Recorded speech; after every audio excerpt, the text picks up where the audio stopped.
ಶ್ರೀ ಗಣಪತಿ ಶಾರದಾ ಗುರುಭ್ಯೋ ನಮಃ. ಯತ್ರ ಯೋಗೇಶ್ವರ ಕೃಷ್ಣೋ ಯತ್ರ ಪಾರ್ಥೋ ಧನುರ್ಧರಃ ತತ್ರ ಶ್ರೀ ವಿಜಯ ಭೂತಿರ್ಧ್ರುವ ನೀತಿರ್ಮತಿರ್ಮಮ. ಶ್ರೋತೃಗಳಿಗೆ ಶ್ರೀ ಅಳಸಿಂಗರಾಚಾರ್ಯ ವಿರಚಿತ ಶ್ರೀ ವ್ಯಾಸ ಮಹರ್ಷಿ ಪ್ರಣೀತ ಶ್ರೀಮನ್ ಮಹಾಭಾರತದ ಕರ್ಣ ಪರ್ವದಲ್ಲಿ ಸಂಕುಲ ಯುದ್ಧವು ಎಂಬ 51ನೆಯ ಅಧ್ಯಾಯಕ್ಕೆ ಸ್ವಾಗತ. ಪಾಂಚಾಲ ಚೇದಿ ಕೇಕೆಯ ವೀರರೊಡನೆ ಬಂದ ಭೀಮನನ್ನು ಸೇನಾಧಿಪತಿಯಾದ ಕರ್ಣನು ತಾನೇ ಬಾಣಗಳಿಂದ ತಡೆದನು. ಭೀಮಸೇನನು ನೋಡುತ್ತಿರುವಂತೆಯೇ ಮಹಾರಥರಾದ ಚೈದ್ಯರನ್ನು, ಕರುಷರನ್ನು, ಸೃಂಜಯರನ್ನು ಹೊಡೆದನು. ಆಗ ಭೀಮಸೇನನು ಕರ್ಣನನ್ನು ಬಿಟ್ಟು ಅಗ್ನಿಯು ಒಣಗಿದನ್ನ ಕಾಡಿನಲ್ಲಿ ಹೇಗೋ ಹಾಗೆ ಕೌರವ ಸೇನೆಯಲ್ಲಿ ಪ್ರವೇಶಿಸಿದನು. ಇತ್ತಲಾಗಿ ಸೂತಪುತ್ರನು ಮಹಾಧನುರ್ಧಾರಿಗಳಾದ ಪಾಂಚಾಲರನ್ನು, ಕೇಕಯರನ್ನು, ಸೃಂಜಯರನ್ನು ಸಾವಿರ ಲೆಕ್ಕದಲ್ಲಿ ಕೊಂದನು. ಮಹಾರಥರಾದ ಅರ್ಜುನನು ಸಂಕ್ಷಪ್ತಕರೊಡನೆಯೂ, ಭೀಮನು ಕೌರವರೊಡನೆಯೂ, ಕರ್ಣನು ಪಾಂಚಾಲರೊಡನೆಯೂ ಯುದ್ಧವನ್ನು ಆರಂಭಿಸಿ ಸೈನ್ಯಗಳನ್ನು ಧ್ವಂಸ ಮಾಡುತ್ತಾ ಬಂದರು. ರಾಜೇಂದ್ರ, ನಿನ್ನ ದುರಾಲೋಚನೆಯಿಂದ ಏರ್ಪಟ್ಟ ಆ ಯುದ್ಧದಲ್ಲಿ ಅಗ್ನಿ ಸಮಾನರಾದ ಆ ಮೂವರು ವೀರರಿಂದ ಕ್ಷತ್ರಿಯ ಸಮೂಹವೆಲ್ಲ ದಗ್ಧವಾಗಿ ಕ್ಷೀಣಿಸುತ್ತಾ ಬಂದಿತು. ಇಷ್ಟರಲ್ಲಿ ದುರ್ಯೋಧನನು ನಕುಲನನ್ನು 9 ಬಾಣಗಳಿಂದ ಹೊಡೆದು ಅವನ 4 ಕುದುರೆಗಳ ಮೇಲೆಯೂ ಬಾಣ ಪ್ರಯೋಗ ಮಾಡಿದನು. ಒಂದು ಬಾಣದಿಂದ ಸುವರ್ಣಮಯವಾದ ಸಹದೇವನ ಧ್ವಜವನ್ನು ತುಂಡರಿಸಿದನು. ಆಗ ನಿನ್ನ ಮಗನನ್ನು ನಕುಲನು 7 ಬಾಣಗಳಿಂದಲೂ, ಸಹದೇವನು 5 ಬಾಣಗಳಿಂದಲೂ ಹೊಡೆದರು. ಅವರಿಬ್ಬರನ್ನು ನಿನ್ನ ಮಗನು 5 ಬಾಣಗಳಿಂದ ಎದೆಯಲ್ಲಿ ಹೊಡೆದನು. ಬೇರೆ 2 ಬಾಣಗಳಿಂದ ಅವರಿಬ್ಬರ ಬಿಲ್ಲುಗಳನ್ನು ಕತ್ತರಿಸಿದನು. 3 ಬಾಣಗಳಿಂದ ಅವರನ್ನು ಹೊಡೆದನು.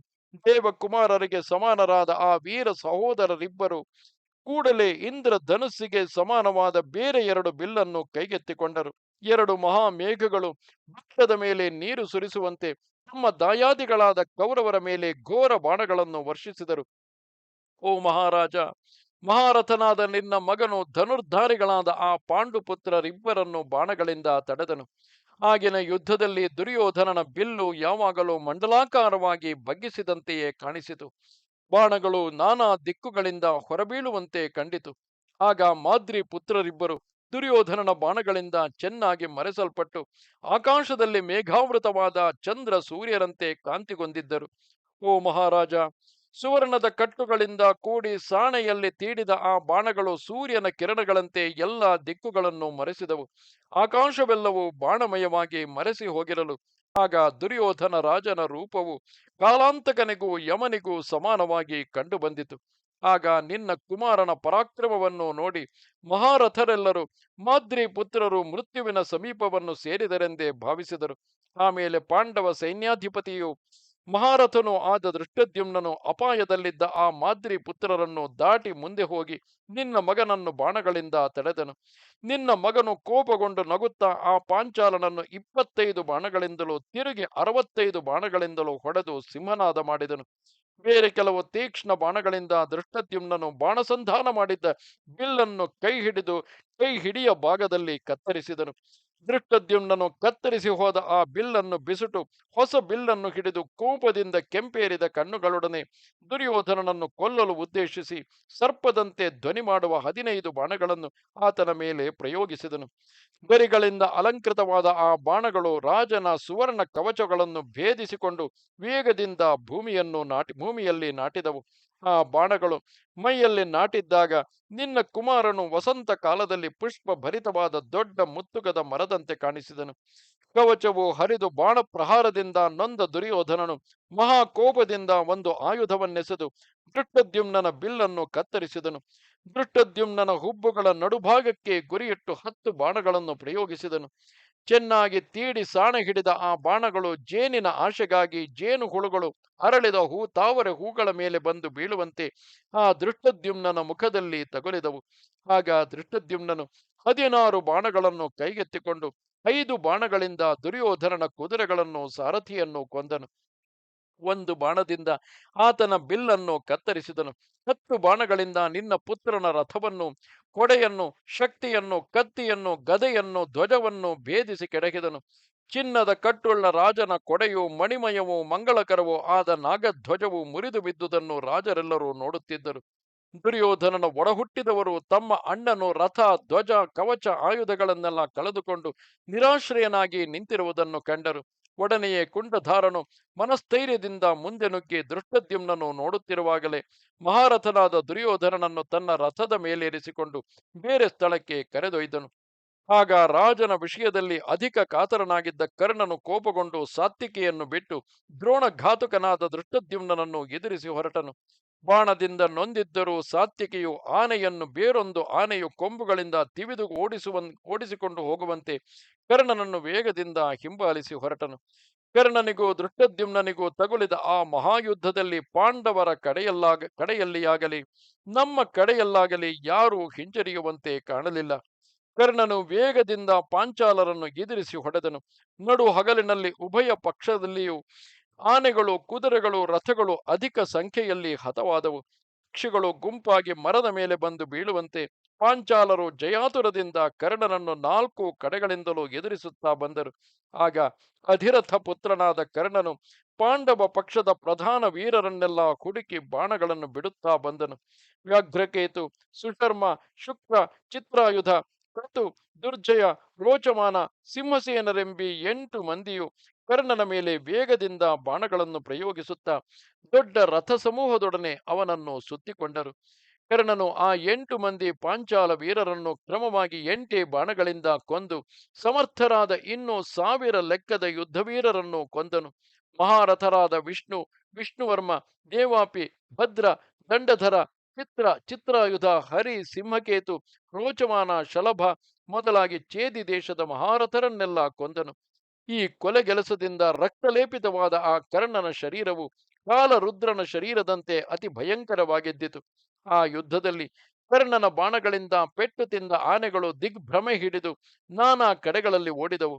ಕೆಲವು ಆನೆಗಳು ನಾನಾ ವಿಧವಾಗಿ ಅರಚುತ್ತಾ ವಜ್ರಾಹತ ಶೈಲಗಳಂತೆ ಬೀಳುತ್ತಿದ್ದವು.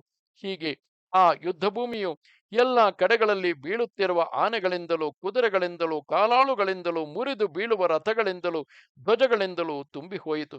ಆಗಿನ ಯುದ್ಧರಂಗದಲ್ಲಿ ಕರ್ಣನು ಮಾಡಿದಂತಹ ಕಾರ್ಯವನ್ನು ಹಿಂದೆ ಭೀಷ್ಮನಾಗಲಿ, ದ್ರೋಣನಾಗಲಿ, ನಿನ್ನ ಕಡೆಯ ಇತರ ವೀರರಾಗಲಿ ಯಾರೂ ನಡೆಸುವುದಿಲ್ಲ. ಜಿಂಕೆಗಳ ಮಧ್ಯದಲ್ಲಿ ಸಿಂಹವು ಹೇಗೋ ಹಾಗೆ ಕರ್ಣನು ಪಾಂಚಾಲರ ಮಧ್ಯದಲ್ಲಿ ನಿರ್ಭಯನಾಗಿ ಸಂಚರಿಸುತ್ತಾ ಪ್ರತಿಪಕ್ಷದ ಚತುರಂಗ ಸೇನೆಗಳನ್ನು ನಾಶ ಮಾಡುತ್ತಿದ್ದನು. ಸಿಂಹವು ಜಿಂಕೆಗಳನ್ನು ಓಡಿಸುವಂತೆ ಪಾಂಚಾಲ ರಥಿಕರನ್ನೆಲ್ಲ ಓಡಿಸಿಬಿಟ್ಟನು. ಸಿಂಹದ ಮುಂದಿನ ಜಿಂಕೆಗಳಂತೆ ಕರ್ಣನನ್ನು ಎದುರಿಸಿದ ಸಂಜಯರು ಕೂಡ ಜೀವ ಸಂಶಯದಿಂದ ತತ್ತಳಿಸಿದರು. ಅಗ್ನಿಗೆ ಇದಿರಾದ ಶಲಭಗಳಂತೆ ಕರ್ಣನನ್ನು ಎದುರಿಸಿದ ಅನೇಕ ಸಂಜಯರು ಆ ಕರ್ಣಾಗ್ನಿಯಲ್ಲಿ ದಹಿಸಲ್ಪಟ್ಟರು. ಆಗ ಆ ಕರ್ಣನೊಬ್ಬನಿಂದ ಚೈದ್ಯರಲ್ಲಿಯೂ ಪಾಂಚಾಲರಲ್ಲಿಯೂ ಶೂರರೆಂದು ಪ್ರಸಿದ್ಧರಾದ ಅನೇಕರು ನಾಮನಿರ್ದೇಶ ಪೂರ್ವಕವಾಗಿ ಕೊಲ್ಲಲ್ಪಟ್ಟರು. ಆಗ ಕರ್ಣನ ಪರಾಕ್ರಮವನ್ನು ಕಂಡು ನನಗೂ ಕೂಡ ಇನ್ನು ಪಾಂಚಾಲರಲ್ಲಿ ಒಬ್ಬನಾದರೂ ಇವನ ಕೈಯಿಂದ ಬದುಕಿ ಹೋಗುವಂತಿಲ್ಲವೆಂದು ತೋರಿತು.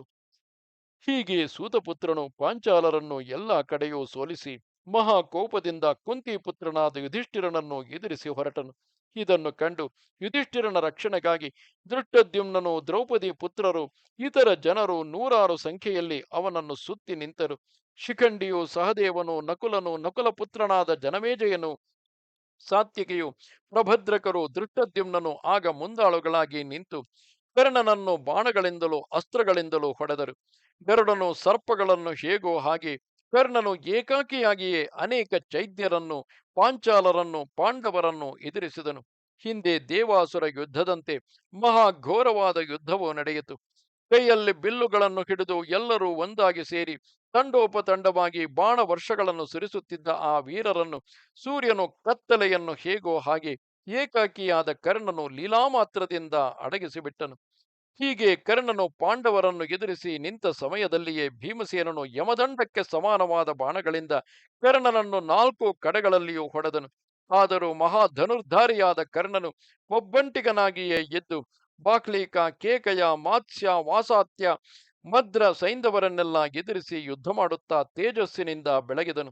ಆ ಯುದ್ಧರಂಗದಲ್ಲಿ ಭೀಮನಿಂದ ಮರ್ಮಸ್ಥಾನಗಳಲ್ಲಿ ಹೊಡೆಯಲ್ಪಟ್ಟ ಆನೆಗಳು ಮಾವುತರನ್ನು ಕಳೆದುಕೊಂಡು ಕೆಲವು ನೆಲವು ನಡುಗುವಂತೆ ಉರುಳಿ ಬಿದ್ದವು. ರಾವುತರಿಲ್ಲದ ಕುದುರೆಗಳು, ಕಾಲಾಳುಗಳು ರಕ್ತವನ್ನು ಕಕ್ಕುತ್ತಾ ಬಿದ್ದವು. ಭೀಮನಿಂದ ಹತವಾದ ಆನೆಗಳು ವಜ್ರಾಹತಗಳಾದ ಬೆಟ್ಟಗಳಂತೆ ಕಾಣಿಸಿದವು. ಅಲ್ಲಲ್ಲಿ ಹಾಗೆಯೇ ಅಲ್ಲಲ್ಲಿ ಮುರಿದು ಬಿದ್ದ ಮಹಾರಥಗಳಿಂದ ರಣಭೂಮಿಯು ಬೆಟ್ಟಗಳಿಂದ ತುಂಬಿದ ಭೂಪ್ರದೇಶದಂತೆ ತೋರಿತು. ಸಾವಿರ ಲೆಕ್ಕದ ರಥಿಕರು, ಕಾಲಾಳುಗಳು ಆಯುಧ ಪ್ರಹಾರವಿಲ್ಲದಂತೆಯೇ ಭೀಮನಿಗೆ ಭಯಪಟ್ಟು ಆಯುಧಗಳನ್ನು ಬಿಸುಟು ಸಾಯುವ ಸ್ಥಿತಿಯಲ್ಲಿದ್ದರು. ಆಗ ಆ ಯುದ್ಧ ಭೂಮಿಯು ಭೀಮಸೇನನ ಬಾಣಗಳಿಂದ ಭೇದಿಸಲ್ಪಟ್ಟ ರಥಿಕರಿಂದಲೂ, ಕುದುರೆಯ ವೀರರಿಂದಲೂ, ಸಾರಥಿಗಳಿಂದಲೂ, ಕಾಲಾಳುಗಳಿಂದಲೂ, ಕುದುರೆಗಳಿಂದಲೂ, ಆನೆಗಳಿಂದಲೂ ಎಲ್ಲ ಕಡೆಗಳಲ್ಲಿಯೂ ವ್ಯಾಪ್ತವಾಯಿತು. ಭೀಮಸೇನನ ಭಯದಿಂದ ದುರ್ಯೋಧನನ ಸೇನೆಯೆಲ್ಲವೂ ನಿರುತ್ಸಾಹವಾಗಿ ದಿಗ್ಭ್ರಮೆ ಹಿಡಿದಂತೆ ಕದಲದೆ ನಿಂತು ಗಾಳಿ ಇಲ್ಲದ ಕಾಲದಲ್ಲಿ ನಿಶ್ಚಲವಾದ ಸಮುದ್ರದಂತೆ ಕಾಣಿಸಿತು. ಮೊದಲು ಮಹಾಕೋಪದಿಂದಲೂ ವೀರ್ಯದಿಂದಲೂ ಬಲದಿಂದಲೂ ಕೂಡಿದ್ದ ನಿನ್ನ ಪುತ್ರನ ಸೈನ್ಯವು ಹೆಮ್ಮೆಯಡಗಿ ನಿಸ್ತೇಜವಾಯಿತು. ಪರಸ್ಪರ ಪೀಡಿತಗಳಾದ ಉಭಯ ಪಕ್ಷದ ಸೈನ್ಯಗಳು ರಕ್ತ ಪ್ರವಾಹದಲ್ಲಿ ನೆನೆದಿದ್ದವು. ಆಗ ಸೂತಪುತ್ರನು ಕೋಪಗೊಂಡು ಪಾಂಡವ ಸೈನ್ಯವನ್ನು ಅಲ್ಲಲ್ಲಿ ಕೊಲ್ಲುತ್ತಾ ಬಂದನು. ಹಾಗೆಯೇ ಭೀಮಸೇನನು ಕೌರವ ಸೇನೆಯನ್ನು, ಧನಂಜಯನು ತ್ರಿಗರ್ತ ಸೈನ್ಯವನ್ನು ಕೊಲ್ಲುತ್ತಿದ್ದರು. ಈ ರೀತಿಯಲ್ಲಿ ಭಯಂಕರವೂ ಆಶ್ಚರ್ಯಕರವೂ ಆದ ಯುದ್ಧವು ನಡೆಯುತ್ತಿರುವಾಗ ಅರ್ಜುನನು ಸೇನಾ ಮಧ್ಯದಲ್ಲಿ ಅನೇಕ ಸಂಶಪ್ತಕರನ್ನು ಕೊಂದು ಕೃಷ್ಣನನ್ನು ಕುರಿತು ಹೀಗೆ ಹೇಳುವನು: ವಾಸುದೇವ, ನನ್ನೊಡನೆ ಯುದ್ಧಕ್ಕೆ ಬಂದ ಈ ಸೈನ್ಯವೆಲ್ಲ ಭಗ್ನವಾಯಿತು. ಸಂಶಪ್ತಕ ಸೈನ್ಯದ ಮಹಾರಥರೆಲ್ಲ ಅದು ಓಡುತ್ತಿರುವರು. ಇಂದ್ರನೊಡಗೂಡಿದ ದೇವತೆಗಳಿಗೂ ಅಜೇಯರಾದ ಇವರು ಸಿಂಹಗರ್ಜನೆ ಕೇಳಿದ ಜಿಂಕೆಗಳಂತೆ ನನ್ನ ಬಾಣಧ್ವನಿಗಳನ್ನು ಸಹಿಸಲಾರದೆ ಓಡುತ್ತಿರುವರು. ಆದರೆ ಅತ್ತಲಾಗಿ ಸಂಜಯ ಸೈನ್ಯವು ಚದರಿಸಲ್ಪಡುತ್ತಿರುವುದು. ಓ ವಾಸುದೇವ, ಅದು ರಾಜ ಸೈನ್ಯದ ಮಧ್ಯದಲ್ಲಿ ಆನೆಯ ಸರಪಳಿಯ ಗುರುತುಳ್ಳ ಕರ್ಣನ ಧ್ವಜವು ಅತ್ತಿತ್ತ ಓಡಾಡುತ್ತಿರುವುದನ್ನು ನೋಡು. ಮಹಾರಥರಾದ ಸಂಜಯರು ಕರ್ಣನನ್ನು ಯುದ್ಧದಲ್ಲಿ ಜಯಿಸಲಾರರು. ಶತ್ರುಗಳನ್ನು ಜಯಿಸುವುದರಲ್ಲಿ ಕರ್ಣನು ಮಹಾವೀರ್ಯವಂತನೆಂಬುದನ್ನು ನೀನು ತಿಳಿದಿರುವೆ. ಆದುದರಿಂದ ಕರ್ಣನು ನಮ್ಮ ಸೈನ್ಯವನ್ನು ಅಟ್ಟುತ್ತಿರುವ ಕಡೆಗೆ ಹೊರಡುವೆವು. ನನಗೇನೋ ಹೀಗೆ ತೋರುವುದು. ಇನ್ನು ನಿನಗೆ ಹೇಗೆ ತೋರುವುದೋ ತಿಳಿಸು ಎಂದನು. ಅರ್ಜುನನ ಮಾತನ್ನು ಕೇಳಿ ಕೃಷ್ಣನು ನಗುಮುಖದೊಡನೆ ಆತನನ್ನು ಕುರಿತು, ಅರ್ಜುನ, ಸರಿ, ಅಲ್ಲಿಗೆ ಹೋಗುವೆವು ಎಂದನು. ಆಮೇಲೆ ಕೃಷ್ಣನಿಂದ ತಟ್ಟಿ ಬಿಡಲ್ಪಟ್ಟ ಅರ್ಜುನನ ರಥಾಶ್ವಗಳು ನಿನ್ನ ದೊಡ್ಡ ಸೇನಾ ಮಧ್ಯದಲ್ಲಿ ಪ್ರವೇಶಿಸಿದವು. ಅರ್ಜುನನ ರಥವು ಆ ಸೈನ್ಯವನ್ನು ಎಲ್ಲಾ ಕಡೆಯೂ ಚದುರಿಸುತ್ತಿದ್ದಿತು. ಮೇಘ ಗರ್ಜನೆಗೆ ಸಮಾನವಾದ ವಾನರ ಧ್ವಜ ಘೋಷದಿಂದಲೂ ಹಾರಾಡುತ್ತಿರುವ ಪತಾಕೆಗಳಿಂದಲೂ ಕೂಡಿದ ಆ ರಥವು ವಿಮಾನದಂತೆ ವೇಗದಿಂದ ಸೇನಾ ಮಧ್ಯದಲ್ಲಿ ಪ್ರವೇಶಿಸಿತು. ಹೀಗೆ ಕೋಪಾವೇಶದಿಂದ ನಮ್ಮ ದೊಡ್ಡ ಸೈನ್ಯವನ್ನು ಭೇದಿಸಿಕೊಂಡು ಬಂದ ಕೃಷ್ಣಾರ್ಜುನರಿಬ್ಬರು ವಿದ್ಯುಕ್ತ ರೀತಿಯಲ್ಲಿ ರಣಯಾಗಕ್ಕಾಗಿ ಕರೆಯಲ್ಪಟ್ಟು ಬಂದಿರುವ ಅಶ್ವಿನಿ ದೇವತೆಗಳಂತೆಯೂ ಕಣ್ಣಿಟ್ಟ ಕಡೆಗೆ ನಿರಂಕುಶವಾಗಿ ಹೋಗುವ ಎರಡು ಮದದಾನಗಳಂತೆಯೂ ತೋರಿದರು. ಮಹಾತಂತ್ರಿಗಳಾದ ಆ ಪುರುಷ ಶ್ರೇಷ್ಠರಿಬ್ಬರು ಕೈ ಸಪ್ಪಳದಿಂದ ಕೋಪಗೊಳಿಸಲ್ಪಟ್ಟ ಎರಡು ಮಹಾಸರ್ಪಗಳಂತೆ ಅಧಿಕ ಕೋಪದಿಂದ ಮುಂದೆ ಬಿದ್ದರು. ಅರ್ಜುನನು ಪಾಶಹಸ್ತನಾದ ಯಮನಂತೆ ರಥ ತುರಗ ಸೈನ್ಯಗಳ ನಡುವೆ ನುಗ್ಗಿದನು. ಆ ಅರ್ಜುನನನ್ನು ಕಂಡು ನಿನ್ನ ಮಗನು ಸಂಶಪ್ತಕ ಸಮೂಹಗಳನ್ನು ತಿರುಗಿ ಪ್ರೋತ್ಸಾಹಿಸಿ ಕಳುಹಿಸಿದನು. ಪುತ್ರವಿದ್ಯಾ ನಿಪುಣರು, ಬಲದಲ್ಲಿ ಲೋಕವಿಖ್ಯಾತರು, ಮಹಾರಥರು ಆದ ಸಂಶಪ್ತಕರು 1000 ರಥಗಳೊಡನೆಯೂ, 300 ಆನೆಗಳೊಡನೆಯೂ, 10,000 ಕುದುರೆಗಳೊಡನೆಯೂ, 2,00,000 ಪದಾತಿಗಳೊಡನೆಯೂ ಆ ಅರ್ಜುನನನ್ನು ಎಲ್ಲಾ ಕಡೆಗಳಿಂದ ಎದುರಿಸಿ ಬಾಣವರ್ಷಗಳಿಂದ ಮುಚ್ಚುತ್ತಾ ಬಂದರು. ಆಗ ಅರ್ಜುನನು ಪಾಶಹಸ್ತನಾದ ಯಮನಂತೆ ಭಯಂಕರ ಸ್ವರೂಪವನ್ನು ತಾಳಿ ಸಂಶಪ್ತಕರನ್ನೆಲ್ಲ ಕೊಲ್ಲುತ್ತಾ ಬಂದನು. ಅರ್ಜುನನಿಂದ ಪ್ರಯೋಗಿಸಲ್ಪಟ್ಟ ಮಿಂಚಿನಂತಿರುವ ಸುವರ್ಣ ಚಿತ್ರಿತಗಳಾದ ಬಾಣಗಳಿಂದ ಆಕಾಶವೆಲ್ಲ ನಿರವಕಾಶವಾದಂತೆ ಕಾಣಿಸಿತು. ಅರ್ಜುನನ ಬಿಲ್ಲಿನಿಂದ ಹೊರಟು ಬರುವ ಬಾಣಗಳೇ ಎಲ್ಲಾ ಕಡೆಗಳನ್ನು ಆವರಿಸಿ ಆಕಾಶವೆಲ್ಲ ಸರ್ಪಗಳಿಂದ ತುಂಬಿದಂತಾಯಿತು. ಅಮಿತ ಪರಾಕ್ರಮವುಳ್ಳ ಅರ್ಜುನನು ಎಲ್ಲಾ ದಿಕ್ಕುಗಳನ್ನು ತನ್ನ ಬಾಣಗಳಿಂದ ತುಂಬಿದನು. ಪಾರ್ಥನ ತಲಘಾತದಿಂದ ಹೊರಟ ನಾಣಿನ ಶಬ್ದದಿಂದ ಭೂಮಿ, ಆಕಾಶ, ದಿಕ್ಕುಗಳು, ಸಮುದ್ರಗಳು, ಬೆಟ್ಟಗಳು ಇವುಗಳೆಲ್ಲ ಭೇದಿಸಿ ಹೋಗಬಹುದೆಂದೇ ಜನರು ಎಣಿಸುತ್ತಿದ್ದರು. ಹೀಗೆ ಅರ್ಜುನನು ತನಗಿದಿರಾದ 10,000 ಮಂದಿ ರಾಜರನ್ನು ಕೊಂದು ಆಮೇಲೆ ಸಂಶಪ್ತಕರಿದ್ದ ಕಡೆಗೆ ಮಹಾವೇಗದಿಂದ ಹೊರಟನು. ಮೊದಲು ಅರ್ಜುನನು ಕಾಂಭೋಜರಿಂದ ರಕ್ಷಿತವಾಗಿದ್ದ ಸೇನಾ ಭಾಗವನ್ನು ಸಂಧಿಸಿ ಅಸುರರನ್ನು ಇಂದ್ರನು ಹೇಗೋ ಹಾಗೆ ಆ ಸೈನ್ಯವನ್ನೆಲ್ಲ ತನ್ನ ಭಲ್ಲಗಳಿಂದ ನಾಶ ಮಾಡಿದನು. ತನ್ನನ್ನು ಕೊಲ್ಲಲು ಶಸ್ತ್ರಧಾರಿಗಳಾಗಿ ಬರುತ್ತಿದ್ದವರ ಕೈಗಳನ್ನು, ಭುಜಗಳನ್ನು, ತಲೆಗಳನ್ನು ಕತ್ತರಿಸಿದನು. ಬಿರುಗಾಳಿಯಿಂದ ಎಲ್ಲ ಕೊಂಬೆಗಳು ಮುರಿದು ಹೋದ ಮೋಟು ಮರಗಳಂತೆ ಅನೇಕರು ಅವಯವಹೀನರಾಗಿ ಭೂಮಿಯಲ್ಲಿ ಬಿದ್ದಿದ್ದರು. ಚತುರಂಗಗಳನ್ನು ಕೊಲ್ಲುತ್ತಾ ಬರುವ ಅರ್ಜುನನನ್ನು ಸುದಕ್ಷಿಣನ ಸಹೋದರನು ಎದುರಿಸಿ ಬಂದು ಬಾಣವರ್ಷಗಳನ್ನು ಸುರಿಸಿದನು.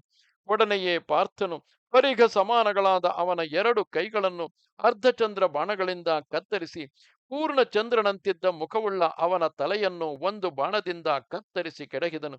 ರಕ್ತಮಯವಾದ ಆ ತಲೆಯು ವಜ್ರದಿಂದ ಭಿನ್ನವಾದ ಮಣಿಶಿಲೆಯ ಪರ್ವತದಂತೆ ವೇಗದಿಂದ ಕೆಳಗೆ ಬಿದ್ದಿತು.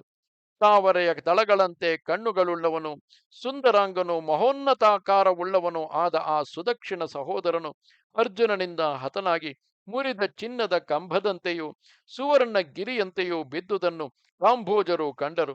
ಅವರೊಡನೆ ಘೋರ ಯುದ್ಧವು ಸಂಭವಿಸಿತು. ಆ ಯುದ್ಧದಲ್ಲಿ ಕೈಕಲೆತವರೆಲ್ಲ ಬಹಳ ದುರವಸ್ಥೆಗೀಡಾದರು.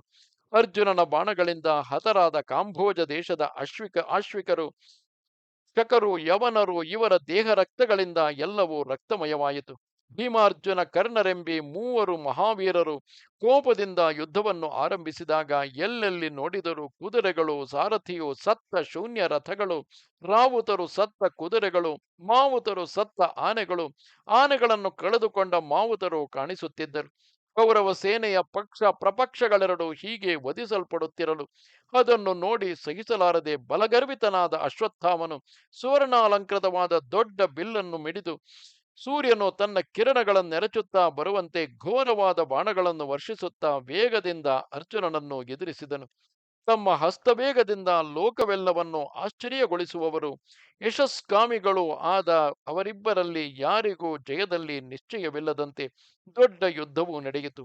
ಅರ್ಜುನನು ಸಂಶಪ್ತಕರನ್ನು, ಭೀಮನು ಕೌರವರನ್ನು, ಕರ್ಣನು ಪಾಂಚಾಲರನ್ನು ಬಾಣಗಳಿಂದ ಕೊಲ್ಲುತ್ತಾ ಬಂದರು. ಓ ಮಹಾರಾಜ, ಸೇನಾಮುಖವು ಹೀಗೆ ಮೂರು ಭಾಗವಾಗಿ ಬೇರ್ಪಟ್ಟು ರಾಜಕ್ಷಯಕರವಾದ ದೊಡ್ಡ ಯುದ್ಧವು ನಡೆಯಿತು. ಇದು 51ನೆಯ ಅಧ್ಯಾಯವು. ನಮಸ್ತೆ ಶಾರದೆ ದೇವಿ, ಕಾಶ್ಮೀರ ಪುರವಾಸಿನಿ, ತ್ವಾಮಹಂ ಪ್ರಾರ್ಥೆಯೇ ನಿತ್ಯಂ, ವಿದ್ಯಾದಾನಂಚ ದೇಹಿಮೆ. ನಮಸ್ಕಾರ.